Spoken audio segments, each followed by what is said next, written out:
Hi hello friends, ಎಲ್ಲರಿಗೂ ನಮಸ್ಕಾರ. ಅಡುಗೆ ಮನೆ ಚಾನಲ್ಗೆ ಸ್ವಾಗತ. ನಾನಿವತ್ತು ಮದುವೆ ಮನೆ ಶೈಲಿಯ ಶಾವಿಗೆ ಪಾಯಸ ಅಥವಾ ಹಾಲ್ ಖೀರ್ ಅಂತಲೇ ಹೇಳ್ಬೋದು.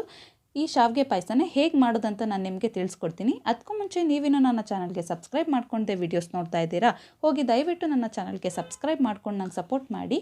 ಮತ್ತು ಈ ವಿಡಿಯೋ ಇಷ್ಟ ಆಗಿದ್ದಲ್ಲಿ ದಯವಿಟ್ಟು ಈ ವಿಡಿಯೋಗೆ ಒಂದು ಲೈಕ್ ಮಾಡಿ, ಶೇರ್ ಮಾಡಿ, ಕಮೆಂಟ್ ಮಾಡಿ ಅಂತ ಹೇಳ್ತಾ ಬನ್ನಿ ಈಗ ಶಾವಿಗೆ ಪಾಯಸ ಮಾಡೋದಕ್ಕೆ ಏನೇನು ಬೇಕು ಅಂತ ನೋಡ್ಕೊಂಬರೋಣ. ಇಲ್ಲಿ ನಾನು ಶಾವಿಗೆ ಪಾಯಸ ಮಾಡೋದಕ್ಕೆ ರೋಸ್ಟೆಡ್ ಶಾವಿಗೆ ತೊಗೊಂಡಿದ್ದೀನಿ. 1 ಗ್ಲಾಸಷ್ಟು ರೋಸ್ಟೆಡ್ ಶಾವಿಗೆ ತೊಗೊಂಡಿದ್ದೀನಿ. ಮತ್ತು ಒಂದು ಅರ್ಧ ಲೀಟ್ರಷ್ಟು ಹಾಲು ತೊಗೊಂಡಿದ್ದೀನಿ. ನಾನಿಲ್ಲಿ ಗಟ್ಟಿ ಹಾಲು, ಹಸಿ ಹಾಲು ಇದು. ಆಮೇಲೆ ಸೇಮ್ ಅದೇ ನಾನು ಶಾವಿಗೆ ತೊಗೊಂಡಿರೋ ಮೆಷರ್ಮೆಂಟ್ ಲೋಟದಲ್ಲೇ ನಾನು 1 ಲೋಟ ಸಕ್ಕರೆ ತೊಗೊಂಡಿದ್ದೀನಿ. ಮತ್ತು ದ್ರಾಕ್ಷಿ ಗೋಡಂಬಿ ನಿಮಗೆ ಎಷ್ಟು ಬೇಕೋ ಅಷ್ಟು ಹಾಕೋಬೋದು. ನಾನಿಲ್ಲಿ ಇಷ್ಟು ತೊಗೊಂಡಿದ್ದೀನಿ. ಮತ್ತು ಬಾದಾಮ್ ಪುಡಿ ತೊಗೊಂಡಿದ್ದೀನಿ ನಾನಿಲ್ಲಿ, ಬಾದಾಮ್ ಪೌಡರು. ಬನ್ನಿ ಈಗ ಫಸ್ಟ್ ಹೇಗೆ ಮಾಡೋದಂತ ನೋಡ್ಕೊಂಬರೋಣ. ಒಂದು ಬಾಣಲಿ ಇಟ್ಕೊಂಡು ನಾನಿಲ್ಲಿ 2 ಟೇಬಲ್ ಸ್ಪೂನಷ್ಟು ಆಯಿಲ್ ಹಾಕ್ಕೊಳ್ತಾ ಇದ್ದೀನಿ. ನಿಮಗೆ ತುಪ್ಪ ಬೇಕಂದರೆ ತುಪ್ಪ ಕೂಡ ಹಾಕ್ಕೊಂಡು ರೋಸ್ಟ್ ಮಾಡ್ಕೋಬೋದು. ನೋಡಿ, 2 ಟೇಬಲ್ ಸ್ಪೂನ್ ಆಗುವಷ್ಟು ನಾನು ಆಯಿಲ್ ಹಾಕ್ಕೊಂಡೆ.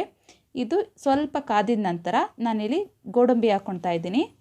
ಗೋಡಂಬಿ ಒಂದು ಸ್ವಲ್ಪ ಗೋಲ್ಡನ್ ಬ್ರೌನ್ ಕಲರ್ ಬರೋ ತನಕ ಇದು ಲೋ ಫ್ಲೇಮಲ್ಲೇ ಇಟ್ಕೊಂಡು ಮಾಡ್ಕೋಬೇಕು. ಗೋಲ್ಡನ್ ಬ್ರೌನ್ ಬಂದಿದ್ದ ಕೂಡಲೇ ನೀವು ದ್ರಾಕ್ಷಿ ತೊಗೊಂಡಿರ್ತೀರಲ್ವ, ಆ ದ್ರಾಕ್ಷಿನೂ ಹಾಕ್ಕೊಂಡು ಅದು ಸ್ವಲ್ಪ ಚೆನ್ನಾಗಿ ಊದ್ಕೊಳೋ ತನಕ ಫ್ರೈ ಮಾಡ್ಕೊಳ್ಳಿ. ನೋಡಿ, ಅದಾಯಿತು. ನಾನೀಗ ಅದನ್ನು ಒಂದು ಕಡೆ ಪ್ಲೇಟ್ಗೆ ಎತ್ಕೊಂಡು ಅದೇ ಪಾನ್ಗೆ ಶಾವಿಗೆ ಹಾಕ್ಕೊಳ್ತಾ ಇದ್ದೀನಿ. ಈ ಶಾವಿಗೆನೇನು ಜಾಸ್ತಿ ಹೊತ್ತು ನಾವು ಎಣ್ಣೆಯಲ್ಲಿ ಆಡಿಸ್ಕೊಳೋದೇನು ನೆಸೆಸಿಟಿ ಇರಲ್ಲ, ಯಾಕಂದರೆ ನಾವಿಲ್ಲಿ ರೋಸ್ಟೆಡ್ ಶಾವಿಗೆ ತೊಗೊಂಡಿದ್ದೀವಿ.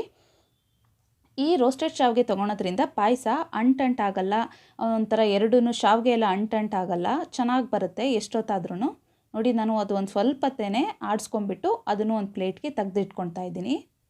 ನೋಡಿ, ಇಷ್ಟೇ, ಒಂದು 2 ನಿಮಿಷ ಅಷ್ಟೇ ಅದನ್ನ ಆಡಿಸ್ಕೊಂಡಿದ್ದು.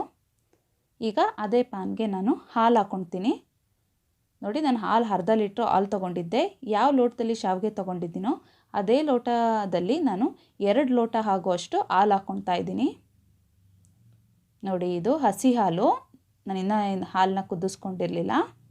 ಹಸಿ ಹಾಲನ್ನೇ ಹಾಕ್ಕೊಳ್ತಾ ಇದ್ದೀನಿ. 2 ಗ್ಲಾಸಷ್ಟು ಹಾಕ್ಕೊಂಡೆ. ಇವಾಗ 2 ಗ್ಲಾಸಷ್ಟು ನೀರು ಹಾಕ್ಕೋಬೇಕು. ನಿಮಗೆ ಹಾಲು ಜಾಸ್ತಿ ಇಷ್ಟಪಡೋರು ಬರೀ ಹಾಲೇ ಕೂಡ ಹಾಕೋಬೋದು.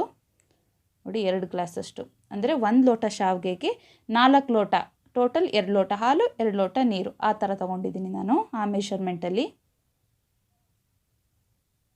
ನೋಡಿ, ಈ ಹಾಲು ಸ್ವಲ್ಪ ಕುದಿ ಬರಬೇಕು, ಚೆನ್ನಾಗಿ ಕುದೀತಾ ಇರಬೇಕಾದ್ರೆ ನಾವು ಶಾವಿಗೆ ಹಾಕ್ಕೊಳ್ಳೋಣ. ನೋಡಿ, ಈ ರೀತಿ ತಿರುಗಿಸ್ತಾ ಇರಬೇಕು. ಅದು ಕೆನೆಗಟ್ಟೋದಕ್ಕೆ ಬಿಡಬಾರ್ದು, ಕೆನೆ ಬರಬಾರ್ದು. ಅದು ಹಂಗೆ ಹಿಂಗೆ ತಿರುಗಿಸ್ಕೊಳ್ಳಿ ಕುದೀತಾ ಇರಬೇಕಾದ್ರೆ. ನೋಡಿ, ನಾನು ಹೆಂಗೆ ತಿರುಗಿಸ್ಕೊಳ್ತಾ ಇದ್ದೀನಿ ಅಂತ. ನೋಡಿ, ಅದು ಎಲ್ಲ ಚೆನ್ನಾಗಿ ಕುದೀತಾ ಇದೆ ಹಾಲು. ಇವಾಗ ಇದಕ್ಕೆ ನಾವು ಶಾವಿಗೆನ ಏನು ರೋಸ್ಟ್ ಮಾಡಿ ಇಟ್ಕೊಂಡಿರ್ತೀವೋ ಅದನ್ನು ಹಾಕೋಬೇಕು. ನೋಡಿ, ಶಾವಿಗೆ ನಾನು ಹಾಕ್ಕೊಳ್ತಾ ಇದ್ದೀನಿ.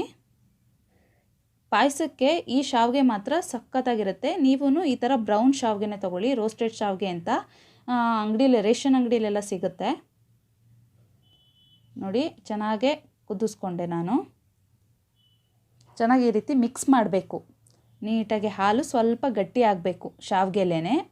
ಶಾವಿಗೆ ಚೆನ್ನಾಗಿ ಹಾಲಲ್ಲಿ ಬೇಯಬೇಕು, ಬರೀ ಹಾಲಲ್ಲೇ ಶಾವಿಗೆ ಚೆನ್ನಾಗಿ ಬೇಯಬೇಕು. ನೋಡಿ, ತಿರುಗಿಸ್ಕೊಳ್ತಾ ಇದ್ದೀನಿ. ನೋಡಿ, ಈ ಶಾವಿಗೆ ಹಿಂಗಂದರೆ ಮುರಿಯೋ ಥರ ಇರಬೇಕು. ನೋಡಿ, ಕಟ್ಟಾಗ್ತಾ ಇದೆ ಅಲ್ವಾ, ಅದು ಆ ರೀತಿ ಆಗಿದೆ ಅಂದರೆ ನಮ್ಮ ಶಾವಿಗೆ ಬೆಂದಿದೆ ಅಂತ ಅರ್ಥ. ನೋಡಿ, ಹಾಕ್ಕೊಂಡೆ.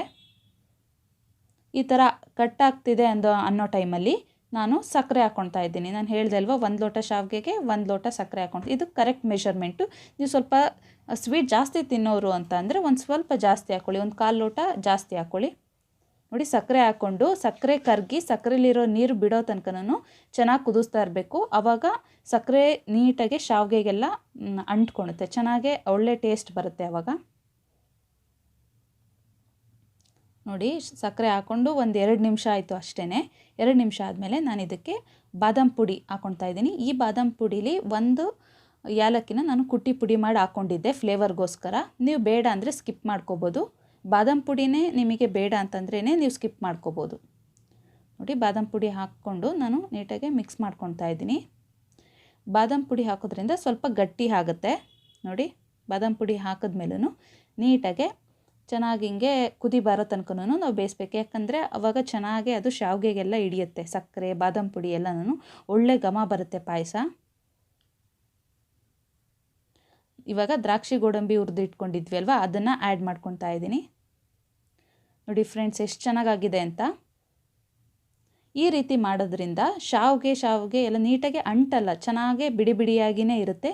ನೀವು ಎಷ್ಟೊತ್ತೇ ಇಟ್ಟರು ನೀಟಾಗಿ ಬಿಡಿ ಬಿಡಿಯಾಗಿರುತ್ತೆ. ಅಕಸ್ಮಾತ್ ಸ್ವಲ್ಪ ಏನಾದರೂ ಅಂಟ್ತಾ ಇದೆ ಅಂತ ಅಂದರೆ ಅದು ಬಿಳಿ ಶಾವಿಗೆ ಮಾತ್ರ ಅಂಟೋದು. ಈ ಥರ ಶಾವಿಗೆ ಎಷ್ಟೊತ್ತೇ ಇಟ್ಟರು ಅಂಟು ಥರ ಆಗಲ್ಲ, ನೀಟಾಗಿ ಬಿಡಿ ಬಿಡಿನೇ ಆಗಿರುತ್ತೆ. ಹಾಲು ಸ್ವಲ್ಪ ಬೇಗ ಎಳ್ಕೊಳುತ್ತೆ. ಏನಾದರೂ ನೀವು ಬಿಸಿ ಆದಮೇಲೆ ಅದಕ್ಕೆ ಏನಾದರೂ ಪ್ಲೇಟ್ ಮುಚ್ಚಿ ಇಟ್ಟರೆ ಆಮೇಲೆ ಅದು ತಣ್ಣಗಾದ್ಮೇಲೆ ಹಾಲು ಸ್ವಲ್ಪ ಎಳ್ಕೊಂಬಿಟ್ಟಿರುತ್ತೆ ಜಾಸ್ತಿ ಶಾವಿಗೆ. ಆ ಟೈಮಲ್ಲಿ ನೀವೇನು ಮಾಡಬೇಕು ಅಂದರೆ ಹಾಲನ್ನ ಸ್ವಲ್ಪ ಕುದಿಸ್ಕೊಂಡು ಇಟ್ಕೊಂಡಿರಬೇಕು. ನೀವು ಸರ್ವ್ ಮಾಡಬೇಕಾದ್ರೆ ಅದಕ್ಕೆ ಒಂದು ಸ್ವಲ್ಪ ಕುದ್ದಿರೋ ಹಾಲನ್ನ ನೀಟಾಗಿ ಹಾಕಿ ಮಿಕ್ಸ್ ಮಾಡಿ ಸರ್ವ್ ಮಾಡಿದ್ರೆ ಸಕ್ಕತ್ತಾಗಿರುತ್ತೆ ಫ್ರೆಂಡ್ಸ್. ನೋಡಿದ್ರಲ್ವಾ, ಈ ವಿಡಿಯೋ ಇಷ್ಟ ಆಗಿದ್ದಲ್ಲಿ ನೀವೇನು ಮಾಡಬೇಕು ಅಂದರೆ ಈ ವಿಡಿಯೋಗೆ ಲೈಕ್ ಮಾಡಿ, ಶೇರ್ ಮಾಡಿ, ಕಮೆಂಟ್ ಮಾಡಿ ಅಂತ ಹೇಳ್ತಾ ಥ್ಯಾಂಕ್ ಯು ಫಾರ್ ವಾಚಿಂಗ್.